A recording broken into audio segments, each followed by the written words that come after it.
Assalamualaikum.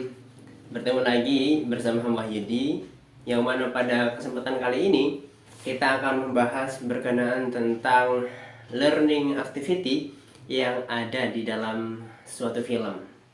Yang mana kita ketahui sendiri bahwa film itu diangkat kebanyakan dari keresahan manusia terhadap suatu keadaan, suatu kejadian, ataupun keresahan apapun yang dirasakan. Sehingga apa yang ada di dalam film sejatinya itu adalah apa juga yang ada di dalam kehidupan sehari-hari kita. Makanya dalam kegiatan yang ada di film, terkadang kita merasa relate terhadap kegiatan kita juga. Kok bisa ya apa yang ada di film itu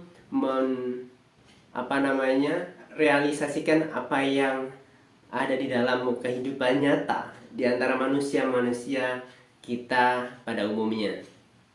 Dan mungkin dalam film itu sendiri ada kejadian-kejadian yang dilakukan berupa hyperbola ya. Kegiatan yang dihyperkan sehingga menebalkan kejadian tersebut, menebalkan peristiwa-peristiwa, sehingga peristiwa tersebut bisa menjadikan seorang belajar lebih terasa, sehingga dia lebih mengetahui kejadian tersebut adalah kejadian yang baik, kejadian yang buruk, ataupun kejadian yang bisa memberikannya sebuah pelajaran.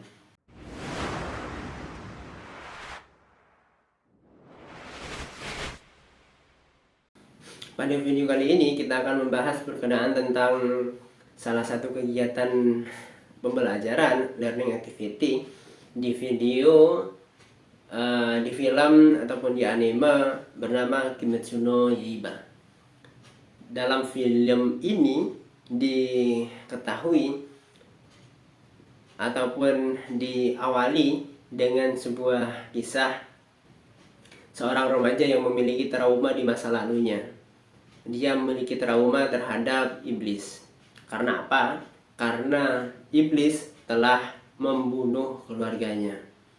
Namun setelah dia melihat keluarganya terbunuh, banyak darah berceceran, dia masih memiliki harapan terhadap satu saudarinya, yaitu bernama Nezuko Kamado.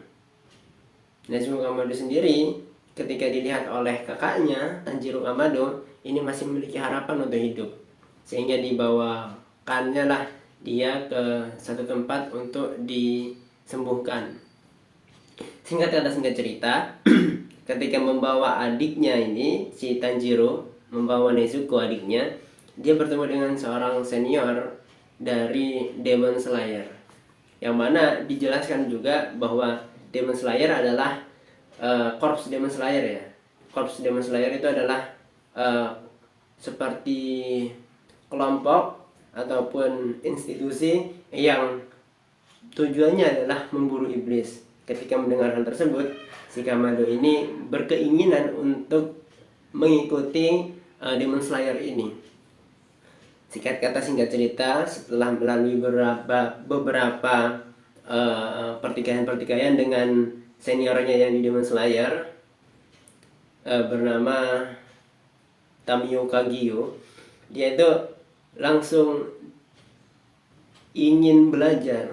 Lalu karena Tamio Kagyo ini mengamati bahwa dia memiliki salah satu kekuatan terpendam, dia langsung pergi kepada gurunya. Bukan langsung pergi, dia menginformasikan kepada gurunya yang mana gurunya itu disampaikan dengan menggunakan surat yang dikirim melalui burung ya. Jadi dia itu menulis surat untuk gurunya, dimasukkan ke dalam wadah yang dibawa oleh burung, lalu gurunya membaca itu. Ketika dia melakukan hal tersebut, di waktu yang sama dia juga menyarankan kepada Tanjiro untuk pergi ke gurunya. Setelah Tanjiro mengetahui alamatnya, tempatnya di mana dan orangnya bagaimana, lalu dia langsung pergi untuk menuju gurunya. Singkat kata singkat cerita lagi, dia akhirnya bertemu dengan sang guru, yang mana gurunya sendiri diceritakan dalam kisah itu memiliki topeng berwarna merah ya. Dia bertemu dengan gurunya, lalu dia melakukan komunikasi. Akhirnya ketika gurunya ingin mengetahui apakah si Tanjiro ini cocok atau tidak ketika belajar bersama dirinya, dia itu melakukan ujian awal. Ujian awalnya adalah dia disuruh untuk berlari mengikuti gurunya. Sudah pasti gurunya itu tidak membawa beban karena gurunya datang sendirian. Tapi yang namanya Tanjiro Kamado menggendong adiknya di dalam suatu tempat yang mana dia mengikuti irama dari sang guru. Berat yang dirasakan oleh Kamado, setelah itu dia juga lari mengikuti gurunya. Jadi dua hal yang dilatih di sana adalah kekuatan fisik dia. Ketika sampai di rumahnya, si Tanjiro ini terengah-engah, tersengal-sengal, bahkan si Tanjiro ini merasa bahwa sudah menyerah ya. Dia merasa menyerah, tapi di balik menyerahnya dia ingin untuk berlatih menjadi Demon Slayer. Ketika itu selesai, ditanyakan oleh Kamado, "Wahai guru," namanya kan Urokodaki ya, "Wahai guruku, apakah aku sudah bisa diterima sebagai muridmu?" Lalu si Urokodaki ini menjawab, "Ini masih awal dari ujian sebelum kau menjadi muridku." Wah, ketika mendengar hal itu, langsung yang namanya Tanjiro itu bertanya-tanya. Padahal sudah melakukan usaha yang berat, tapi masih belum bisa, dan masih ada kegiatan ujian lainnya. Setelah itu langsung sang guru ini menyuruh Tanjiro meletakkan tempat yang di dalamnya ada adiknya ya. Setelah itu Tanjiro ini dibawa ke pegunungan. Pegunungannya itu adalah pegunungan yang sedikit orang. Jadi di sana itu sedikit juga oksigennya. Di sana juga banyak perangkapnya. Ketika naik, dia itu tidak mengetahui ada perangkap, tapi ketika turun dia mengetahui ada perangkap. Perangkap-perangkap yang dia lalui di masa ujian awal itu adalah perangkap yang tidak terlalu bahaya. Mungkin perangkap-perangkapnya itu adalah ketika dia menapakkan kaki, dia terjerembab ke dalam lubang. Ketika dia berjalan dan menginjak tali, yang mana tali itu adalah salah satu perangkapnya, lalu ada batu 1-2 yang menyerangnya. Itu adalah ujian-ujian awal. Dia berhasil melalui itu sebelum waktu yang ditentukan, yaitu sebelum fajar menyingsing. Akhirnya ketika dia sampai di rumah dengan perjuangan dan di waktu dia sedang capek, dia terengah-engah di depan pintu, sambil dikisahkan dia tertidur di depan pintu. Di dalam hati Urokodaki, "Saya menerima kau sebagai muridku." Wes. Di sanalah mulai latihan-latihan yang dilakukan oleh Urokodaki. Setelah melalui ujian awal, Urokodaki mengetahui bahwa kemampuan yang dimiliki oleh Tanjiro ini adalah kemampuan yang bisa mengikuti ritme pembelajaran oleh dirinya. Lalu dia memberikan latihan-latihan yang sesuai dengan kemampuannya. Latihan yang pertama adalah latihan secara mandiri, yang mana latihannya tidak jauh berbeda dari ujian, yaitu menuruni gunung. Namun dalam perangkap-perangkapnya itu ada kenaikan-kenaikan. Kenaikan yang pertama, ketika dia itu menuruni gunung, ada perangkap tambahan yang mana awalnya mungkin cuman batu satu dua, dia terjerembab ke dalam lubang. Perangkap yang lebih tinggi, ketika dia itu terjerembab ke dalam lubang, ternyata di lubang itu ada pisau-pisau yang menantinya.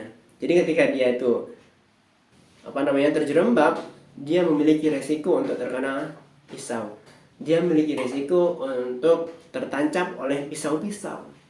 Sehingga perangkapnya semakin levelnya naik sampai pada suatu ketika dia disuruh untuk menuruni gunung dengan berlari membawa pedang dengan perangkap yang levelnya tinggi. Itu merupakan salah satu tingkatan-tingkatan yang dia lalui dalam latihannya untuk menjadi bagian dari Korps Demon Slayer. Itu adalah latihan awal, latihan mandiri. Setelah itu adalah latihan yang diberikan oleh Urokodaki, adalah latihan bersama. Yang mana dalam latihan bersama, kegiatannya itu adalah dia mulai dilatih untuk menguatkan apa yang ada di dalam dirinya, seperti latihan pernafasan, seperti latihan kekuatan otot kuda-kudanya. Begitu juga dia latihan untuk menggunakan pedang. Setelah latihan-latihan yang ketiganya ini dilakukan, maka latihan yang selanjutnya itu adalah latihan bersama, ya, latihan bersama yang dilakukan bersama gurunya. Jadi Tanjiro itu melakukan kegiatan latihan bersama gurunya, di mana kegiatannya itu adalah kegiatan bertarung, ya. Tanjiro ini membawa pedang, gurunya melawan dengan tangan kosong. Tapi ketika itu dilakukan selama latihan, dari awal dia berlatih bersama gurunya sampai akhir, dia tidak pernah bisa untuk menyentuh gurunya karena level yang berbeda. Tapi di sana gurunya dengan sabar tapi nggak sabar. Karena di suatu waktu itu Tanjiro ini melakukan latihan pernafasan, kan, di pegunungan yang ada air terjunnya. Dia naik ke pegunungan, lalu si Tanjiro ini melihat bahwa air terjun itu arusnya deras, kedalamannya itu dalam. Ketika dia melihat, ya, lalu si gurunya ini entah kenapa, ya, di dalam hatinya itu mungkin, ya, jangan cuma melihat tapi juga langsung latihan untuk pernafasan di dalam air, didorong, das, jatuh. Jadi si Tanjiro ini latihannya sangat keras, ya, sangat keras, dan karena itu adalah latihan yang ingin dia lakukan, dia capek tapi dia senang melakukannya, maka dia lakukan latihan-latihan yang keras itu. Hingga pada suatu waktu dia tuh berhasil melalui tahapan latihan bersama gurunya.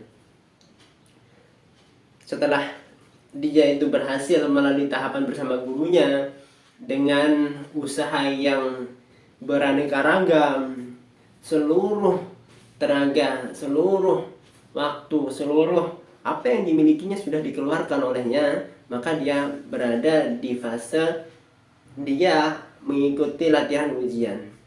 Latihan ujiannya itu adalah oleh gurunya itu dibawa ke satu tempat di sana itu ada semacam bola, ya, bentuknya bola bulat, ya.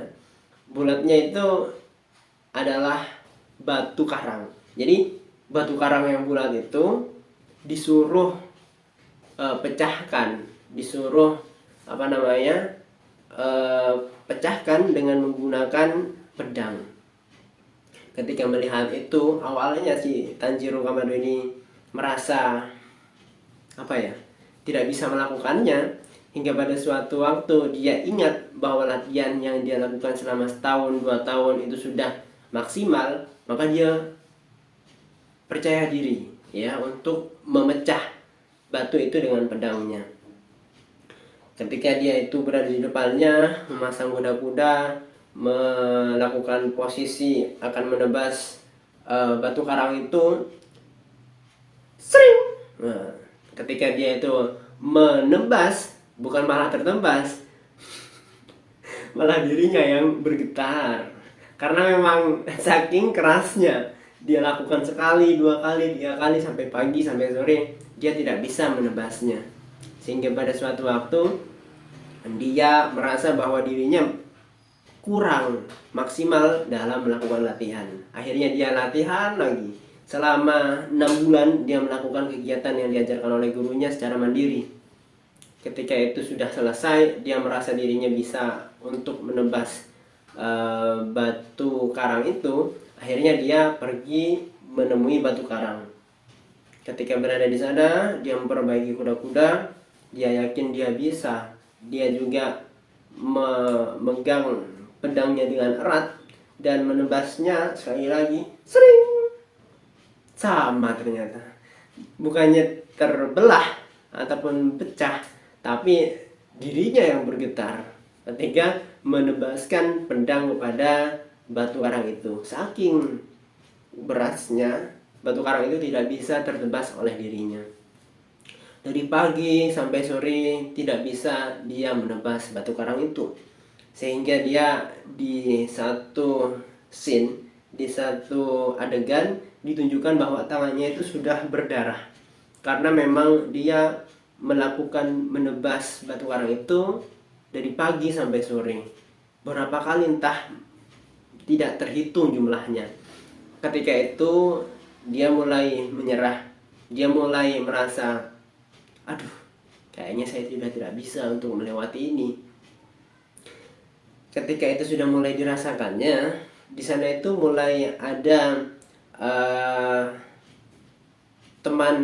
peran teman sebaya di sana. Muncul 2 murid dari gurunya juga yang sudah senior. Diceritakan bahwa 2 murid ini adalah murid dari guru Urokodaki yang mana sudah melewati beberapa tahun bersama. Ketika mengetahui hal tersebut, si Tanjiro ini mengajaknya untuk latihan bersama. Latihannya pada saat itu ya dia menggunakan pedang. Dia latihan tarung. Ketika Tanjiro menggunakan pedang biasa, lalu seniornya ini menggunakan pedang kayu, tetap saja Tanjiro tidak bisa mengenai seniornya. Akhirnya ketika dia mengetahui levelnya, kemampuannya itu masih jauh daripada apa yang diinginkan oleh gurunya, karena level dari dia segini ya berada di bawah, sedangkan level dari seniornya yang sudah lama berguru kepada Urokodaki ini segini, jadi masih ada gap di antara keduanya. Akhirnya dia semangat lagi untuk berlatih.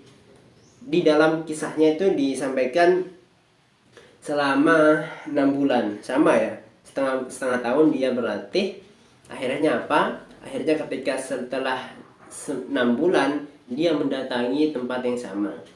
Lalu dia berhadapan dengan seniornya. Lalu dia mengajak tanding dengan tatapan mata yang berbeda, dengan rambut yang berbeda karena gondrong ya. Di sana nggak ada tukang cukur atau apa. Jadi dengan penampilan yang berbeda, dengan semangat yang berbeda, dengan mental yang berbeda juga, dia melawan seniornya. Ketika dia sudah yakin dia melawan seniornya, lalu dia itu mengajak tanding. Ketika kedua-duanya ini saling akan menebas, ternyata si Tanjiro menebas terlebih dahulu. Setelah itu dia tebas, ternyata tebasannya itu tidak mengenai seniornya. Tebasannya itu malah mengenai batu karang yang ada dalam ujiannya. Jadi batu karang yang merupakan ujian terakhirnya dia tebas. Akhirnya apa? Akhirnya ketika dia menebas yang dia kira itu adalah seniornya tapi terkena ke batu karangnya berhasil membelah. Ketika dia mengetahui hal tersebut, dia merasa bangga terhadap pencapaian-pencapaiannya dan dijelaskan bahwa seniornya ini merupakan murid dari Urukudaki yang sudah levelnya tinggi. Sehingga apa? Sehingga dia berhasil mengalahkan seniornya, dia juga berhasil membelah batu karang yang menjadi ujian akhirnya. Ketika itu telah dilewatinya, akhirnya si Tanjiro ini berhasil melewati ujian yang diberikan oleh Urukudaki, dan dia diarahkan untuk mengikuti tes untuk menjadi Demon Slayer. Jadi seperti itu tahapan-tahapan yang dilakukan oleh guru kepada muridnya ya. Mulai dari dia melakukan ujian awal yang tujuannya adalah untuk mengetahui kemampuan level muridnya. Yang kedua ada latihan mandiri, setelah itu ada latihan bersama, setelah itu ada ujian awal, setelah itu ada latihan bersama teman sebaya, yang mana teman sebayanya ini adalah murid seniornya, dan yang terakhir adalah ujian akhir. Selesai itu, maka selesai juga si Tanjiro ini berguru kepada Urukudaki. Akhirnya Tanjiro mengikuti tes dan lolos, dan dia menjadi salah satu bagian dari korps Demon Slayer itu sendiri. Jadi dari sini kita mengetahui banyak hal ya, bahwa ternyata yang diangkat di dalam film anime itu sebenarnya merupakan apa yang kita lalui juga dalam kehidupan sehari-hari, namun dikemas dalam bentuk film, dikemas dalam bentuk anime yang bisa kita pelajari aktivitas-aktivitasnya, sehingga kita memiliki gambaran untuk melakukannya di dunia nyata dalam bentuk yang berbeda mungkin ya. Sekian untuk pertemuan kita kali ini. Terima kasih kepada yang sudah menonton. Kita bertemu lagi di video learning activity di film lainnya. Assalamualaikum.